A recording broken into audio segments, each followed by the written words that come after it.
Stephen, we're all set for European action against FC Vaduz. What's your thoughts ahead of the match, please? Well, I think we're looking forward to the game. You know, I think it's a big pinnacle in a player's life to play in European competition, and for the club, for St. Patrick's to be represented in the draw in Europe is significant. You know, people know the club because throughout Europe, because of when you're involved in European competition. To have big wins in Europe are significant in the history of a club, and we know that Vaduz have been in the group stages, 2 seasons ago. They got to the group stage of the Europa Conference League, which is a great achievement for them, and so they'll be determined to try and get back there.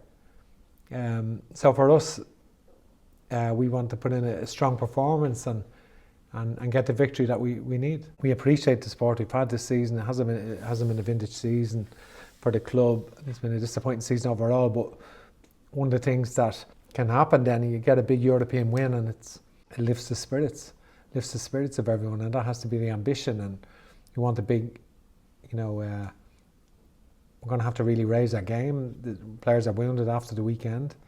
We're going to have to really raise our game for this match. You've got a lot of managerial experience in Europe yourself. A number of the current St. Pat's squad have played for St. Pat's and some other clubs in Europe as well. We made it through a couple of rounds in 2022. So how can that experience count for both yourself, the players, and maybe some of the younger ones in the group, or new players who haven't experienced Europe just yet, and will depend on yourself and the senior players maybe for that little bit of experience in what these games are all about?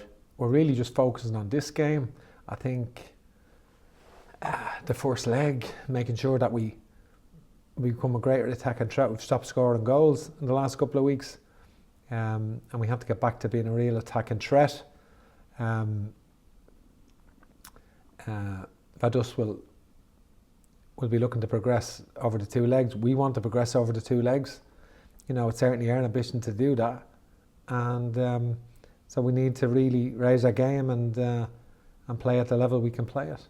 And very lastly, European nights can be very special. We've seen at Richmond Park, Europe and league games and stuff, and the cup runs, how special it can be, and that's what we're hoping for, a big atmosphere from the fans and the players as well on the pitch, and all combined together for what will hopefully be a good night for the club. Yeah, it's every European victory is a great memory for every supporter and player, and we must have the motivation to go and do that. We're in round 2, the motivation to try and get that big victory if we can and progress, and we'll be giving it everything in our attempts to try and do that.